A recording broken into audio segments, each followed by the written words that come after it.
퇴직금 3억 8천만 원, 매달 연금 95만 원. 친구들은 저를 부러워했어요.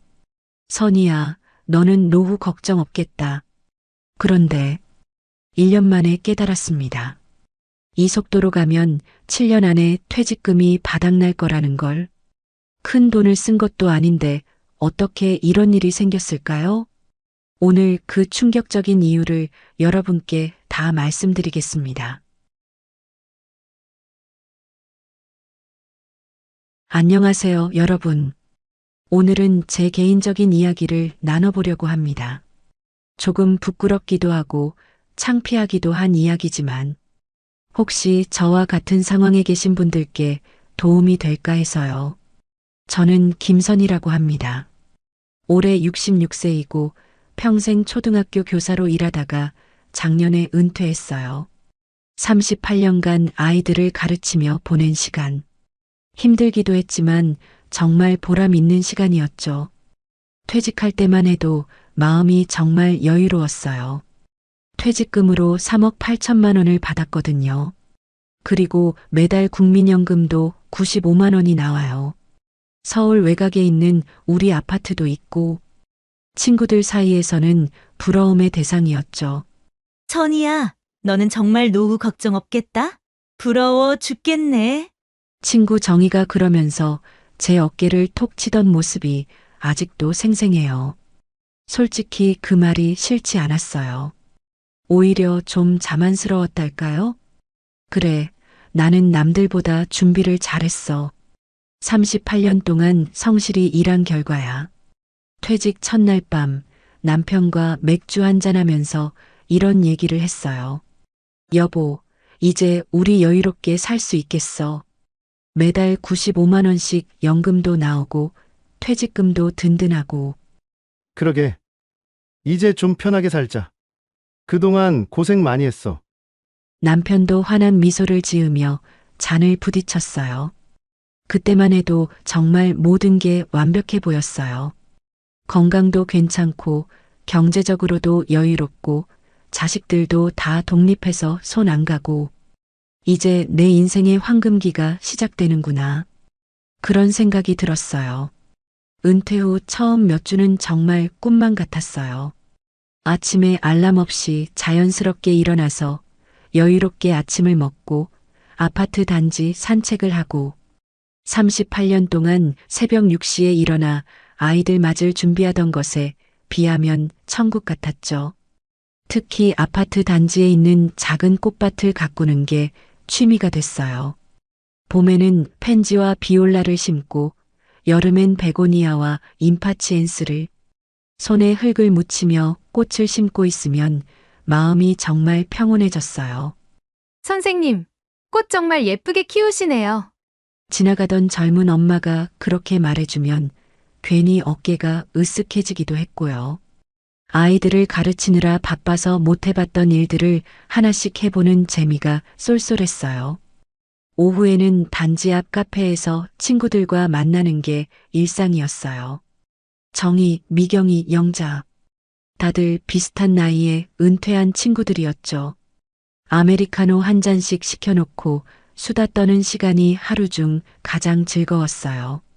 요즘 젊은 애들은 정말 이해가 안 가. 그러게, 우리 때하고는 완전 다르네. 아, 그러고 보니 우리 둘째 며느리가. 이런 식으로 시간 가는 줄 모르고 떠들었죠. 가끔은 커피 한 잔으로는 부족해서 케이크도 시켜 먹고 점심때가 되면 근처 식당에서 식사도 함께 했어요. 손주들 생일이나 특별한 날이면 예쁜 옷이나 장난감도 선물했어요. 큰 손자가 할머니, 고마워요. 하면서 꼭 안아줄 때의 그 기분.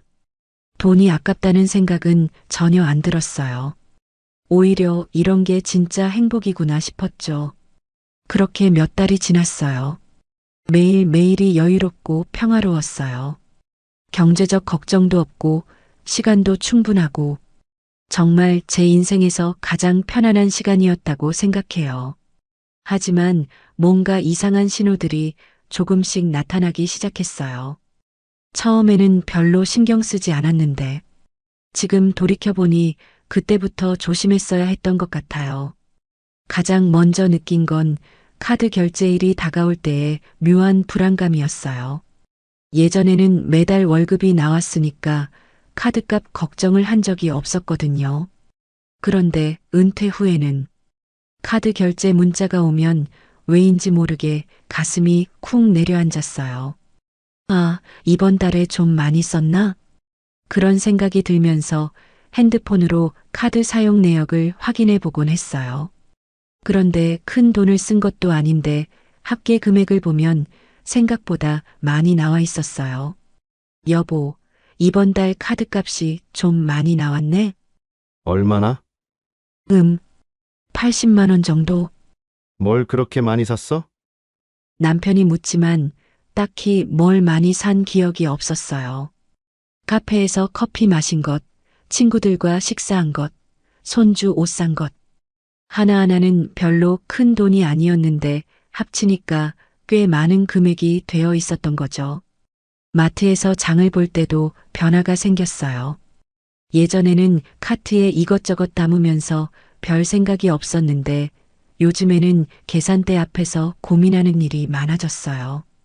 특히 고기나 과일 같은 비싼 식재료들을 카트에 담았다가 다시 내려놓는 일이 늘었어요. 오늘은 고기가 좀 비싸네. 내일 다시 와서 사자. 이 과일 꼭 필요한가?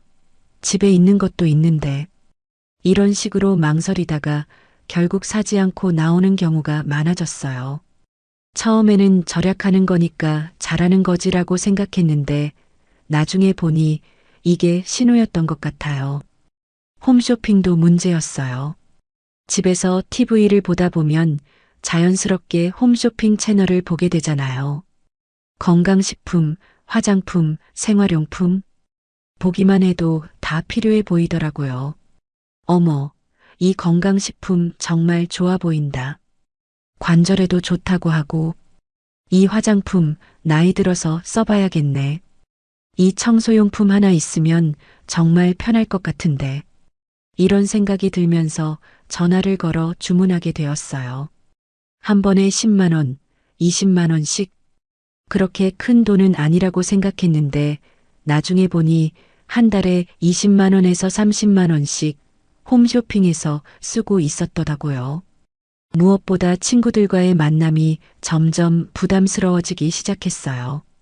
카페에서 만나면 커피값도 있고 식사도 함께 하게 되고 가끔 쇼핑도 같이 하게 되고 한 번 만날 때마다 3만 원에서 5만 원씩은 들었어요. 천이야, 오늘 점심 뭐 먹을까? 새로 생긴 일식집 가볼까? 좋지, 가자. 이렇게 말은 하지만 속으로는 또 돈 나가네.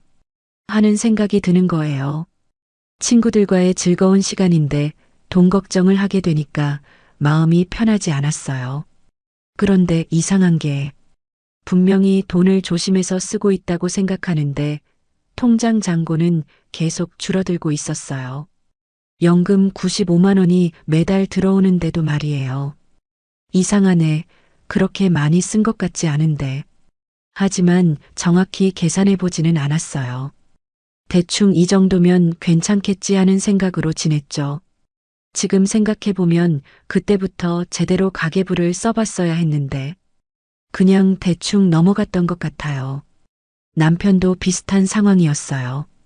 은퇴 후 시간이 많아지니까 골프도 자주 치고 친구들과 술도 자주 마시고 여보, 요즘 용돈이 좀 부족해. 얼마나 더 필요해? 한 20만 원 정도? 이런 대화가 한 달에 한두 번씩은 있었어요. 처음에는 퇴직금도 있고 연금도 나오는데 뭐 이 정도야 했는데 점점 횟수가 늘어나더라고요.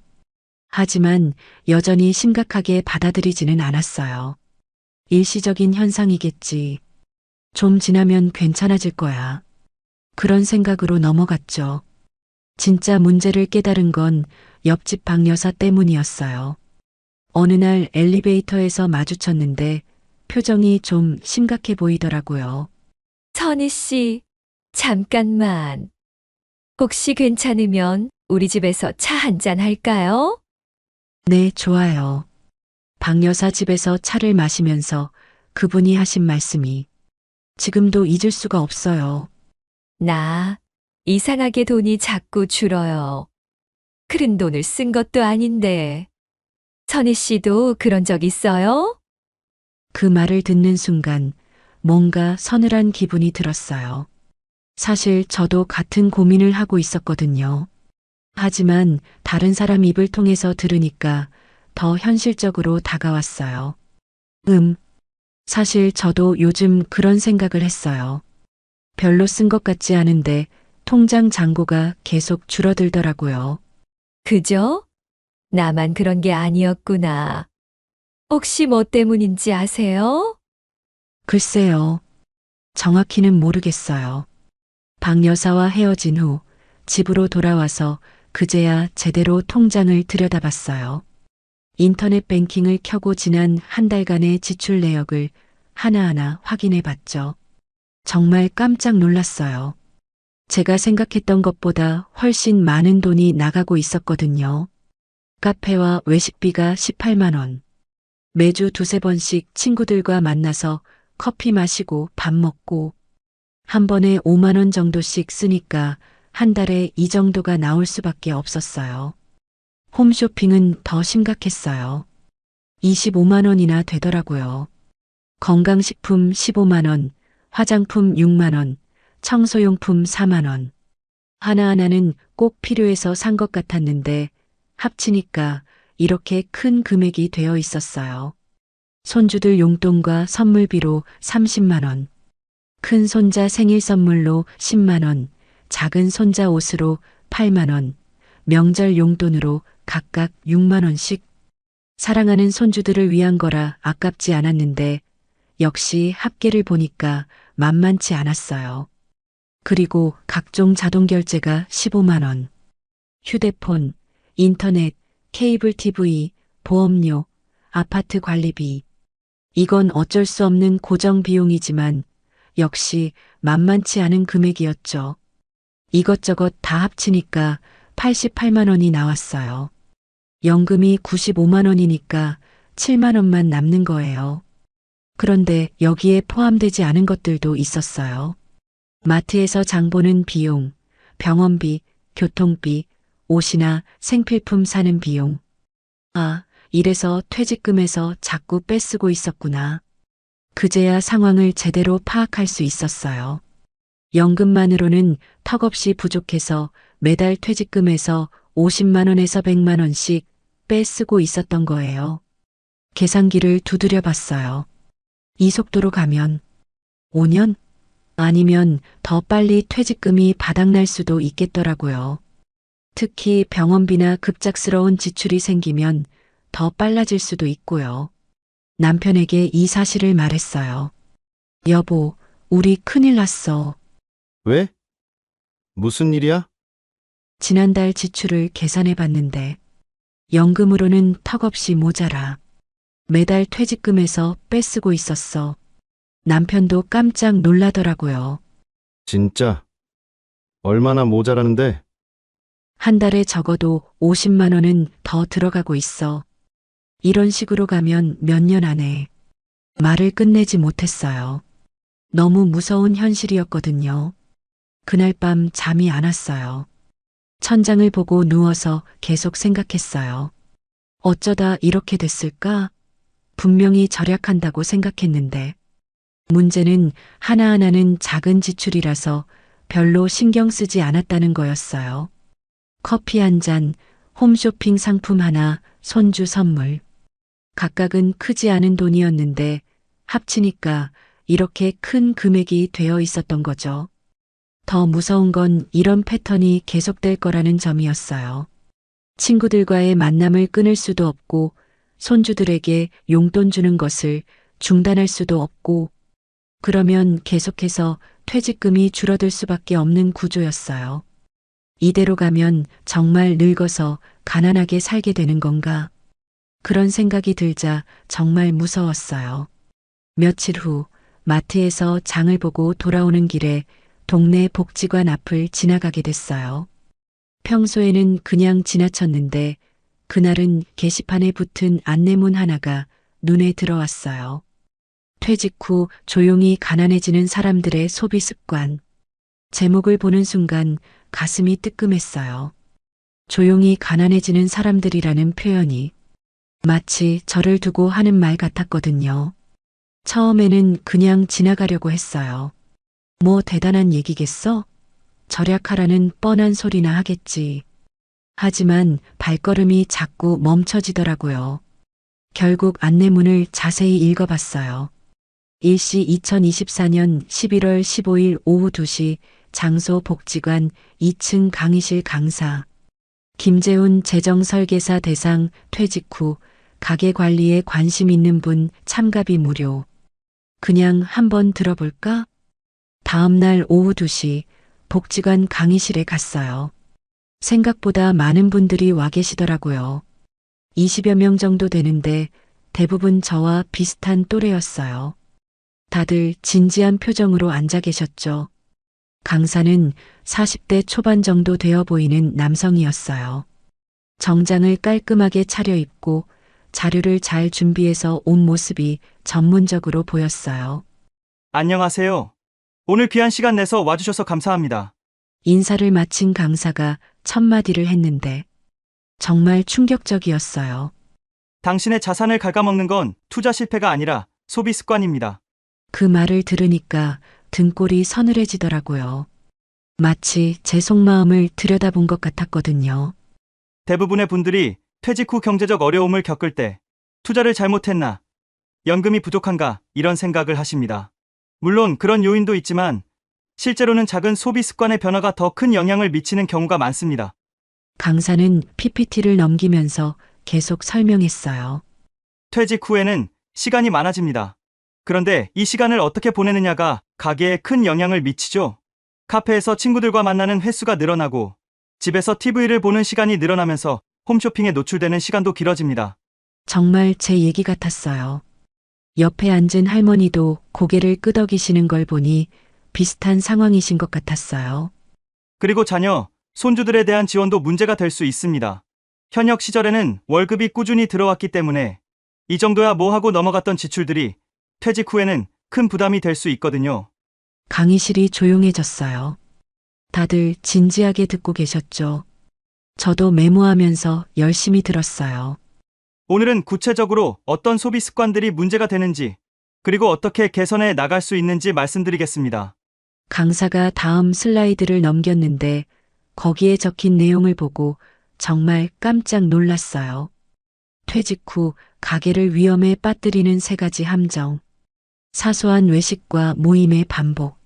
무료함과 외로움 속 충동 쇼핑.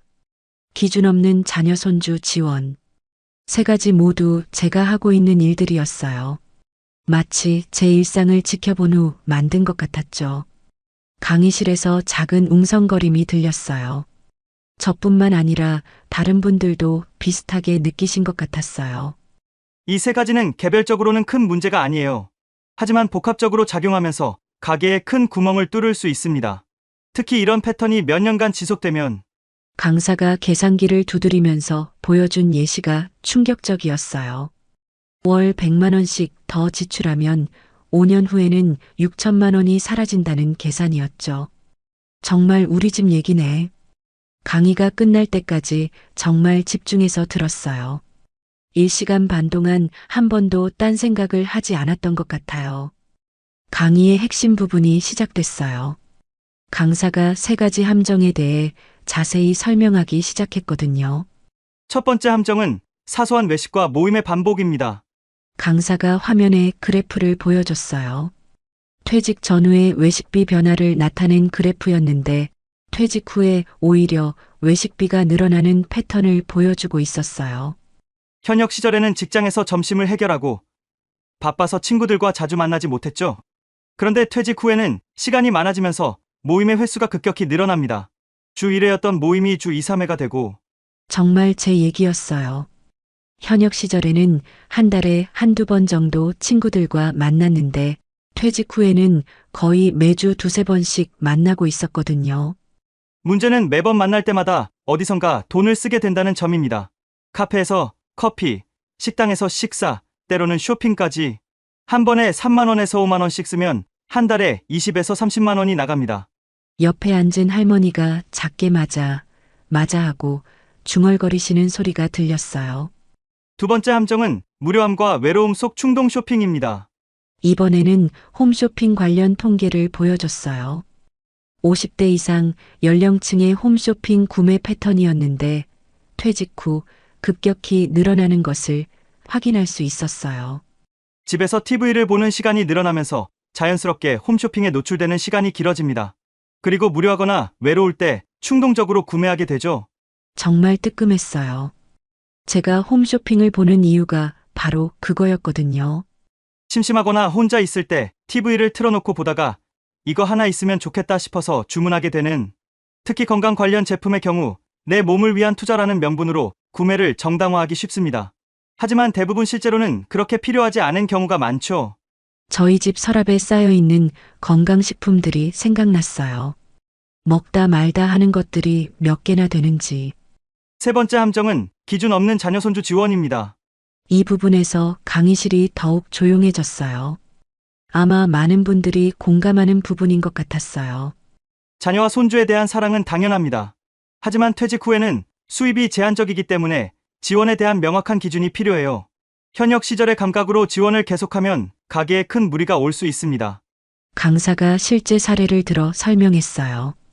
어떤 분은 아들이 전세금이 부족하다고 하자 2천만 원을 바로 송금하셨어요.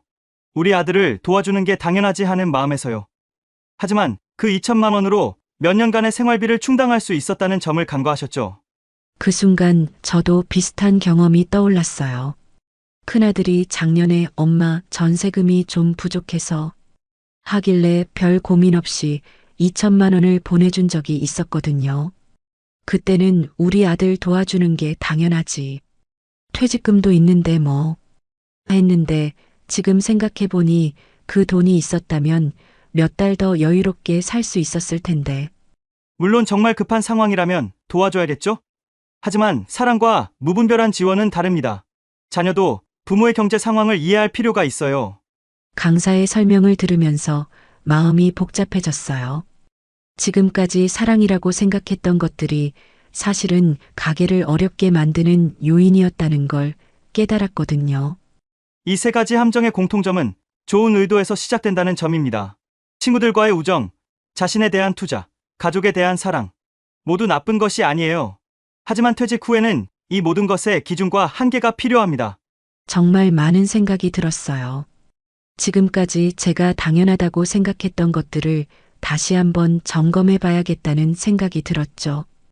강의가 끝나고 집으로 돌아오는 길, 머릿속이 복잡했어요. 강사가 한 말들이 계속 맴돌았거든요. 집에 도착해서도 한동안 멍하니 앉아 있었어요. 내가 지금까지 뭘 한 거지? 강의 내용을 곰곰 생각해 보니까 제가 돈을 쓰는 패턴이 보이기 시작했어요. 외로우면 카페에 나가서 친구들을 만나고, 심심하면 홈쇼핑을 보면서 물건을 사고, 미안한 마음이 들면 자식들이나 손주들에게 용돈을 주고, 결국 돈이 아니라 마음을 채우려는 소비였던 거죠. 외로움을 달래려고 친구들과 자주 만났어요. 집에 혼자 있으면 적적하잖아요. 그래서 정희야, 오늘 카페 갈래? 하고 전화를 걸게 되고, 그러면 자연스럽게 돈을 쓰게 되는 구조였던 거예요. 홈쇼핑도 마찬가지였어요. 시간이 많아지니까 TV를 보는 시간이 늘어났고, 별로 할 일이 없으니까 홈쇼핑을 보게 되고, 그러다가 이거 하나 있으면 내 생활이 더 나아질 것 같은데 하는 생각으로 주문하게 되는 거였죠. 손주들에게 용돈 주는 것도 감정적인 소비였어요. 멀리서 가끔 보는 손주들에게 미안한 마음도 있고, 할머니가 이런 건 해줘야지 하는 마음도 있고, 그런 마음을 돈으로 표현하고 있었던 거예요. 남편이 퇴근. 아니, 요즘은 퇴직했으니까 외출해서 돌아왔어요. 여보, 오늘 복지관 강의 어땠어? 정말 충격적이었어. 왜? 뭔 얘기 들었는데? 남편에게 강의 내용을 하나하나 설명해 줬어요. 3가지 함정 얘기부터 시작해서 우리가 지금까지 어떻게 돈을 써왔는지, 여보, 우리 이대로 가면 10년 안에 퇴직금이 바닥날 거야. 정확한 계산을 해보니까 더 심각했어요. 매달 100만 원 정도를 퇴직금에서 빼쓰고 있었는데 이런 속도라면 3억 8천만 원이 7, 8년이면 떨어질 수도 있었어요. 거기에 물가 상승이나 의료비 증가 같은 걸 고려하면 더 빨라질 수도 있고요. 남편도 처음에는 별로 심각하게 받아들이지 않는 것 같았어요. 뭐, 그래도 집도 있고, 연금도 나오는데, 그렇게까지 심각할까? 하지만 제가 계산해서 보여주니까 표정이 심각해지더라고요. 이런. 정말 이래? 응, 내가 몇 번 계산해 봤는데 맞아. 우리가 지금까지 너무 안일하게 생각했던 것 같아. 그날 밤 남편과 오랫동안 대화했어요. 우리가 지금까지 어떻게 살아왔는지, 앞으로는 어떻게 살아야 할지. 사실 나도 요즘 돈이 자꾸 나간다는 느낌이 있었어. 골프도 자주 치게 되고, 친구들하고 술도 자주 마시게 되고, 한 번에 10에서 20만 원씩 쓰니까 한 달이면 꽤 되더라고. 그러게, 우리 둘 다 너무 방심했던 것 같아. 결국 뭔가 변화가 필요하다는 결론에 도달했어요. 하지만 구체적으로 어떻게 해야 할지는 막막했어요. 친구들과의 만남을 아예 끊을 수는 없잖아. 그런데 만날 때마다 돈이 나가는 것도 부담스럽고, 손주들한테 용돈 안 줄 수도 없고, 그래도 뭔가 방법이 있을 거야. 강사가 해결책도 얘기했다고 했잖아. 남편 말이 맞았어요. 강사가 문제점만 지적한 게 아니라 해결 방안도 제시했었거든요. 그런데 그때는 충격이 너무 커서 제대로 기억하지 못했어요. 강의 자료를 다시 한번 꼼꼼히 읽어봐야겠다고 생각했어요. 다음 날부터 본격적으로 변화를 시작했어요. 강사가 제시했던 해결 방안을 바탕으로 우리 상황에 맞게 구체적인 원칙을 세워봤죠. 첫 번째 원칙은 외식과 모임을 월 2회로 제한하기였어요. 이전에는 일주일에 2~3번씩 친구들과 만났는데 이걸 한 달에 2번으로 줄이기로 했어요. 처음에는 친구들에게 어떻게 말해야 할지 고민이 많았어요. 선이야, 오늘 카페 갈래? 미안, 오늘은 집에 있을래. 다음에 만나자. 이렇게 몇 번 거절하니까 친구들이 의아해 하더라고요. 선이야, 왜 이렇게 안 나와?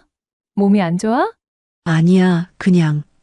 요즘 집안 정리할 게 많아서 정말 대답이 머뭇거려졌어요. 솔직히 말하기가 좀 부끄러웠거든요. 하지만 결국 용기를 내서 사실을 말했어요. 사실은 요즘 가게를 점검해 보니까 외식비가 너무 많이 나가더라고. 그래서 좀 줄여야 할 것 같아. 그런데 의외로 친구들의 반응이 좋았어요. 아, 나도 사실 그런 생각하고 있었어. 요즘 지출이 부담돼서. 먼저 고백하니까 다른 친구들도 하나둘 비슷한 이야기를 하더라고요. 결국 우리 모두 비슷한 고민을 하고 있었던 거예요. 그러면 우리 만나는 횟수를 좀 줄이는 대신 만날 때는 더 의미 있게 만나자. 좋은 생각이야. 매번 카페에서 만나지 말고 가끔은 집에서 만나는 것도 좋을 것 같고, 친구들이 이해해 주니까 마음이 한결 편해졌어요.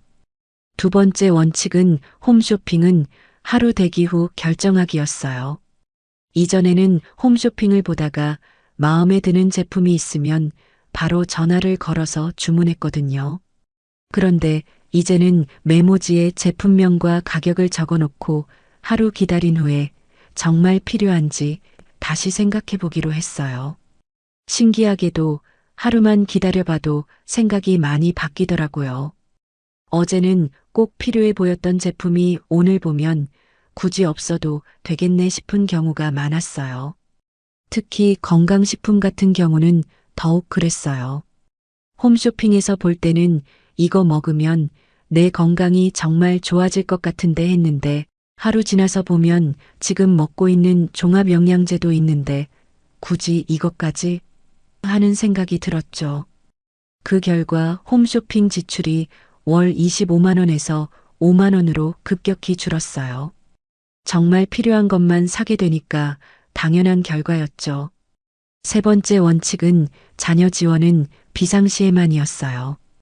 이게 가장 어려운 부분이었어요.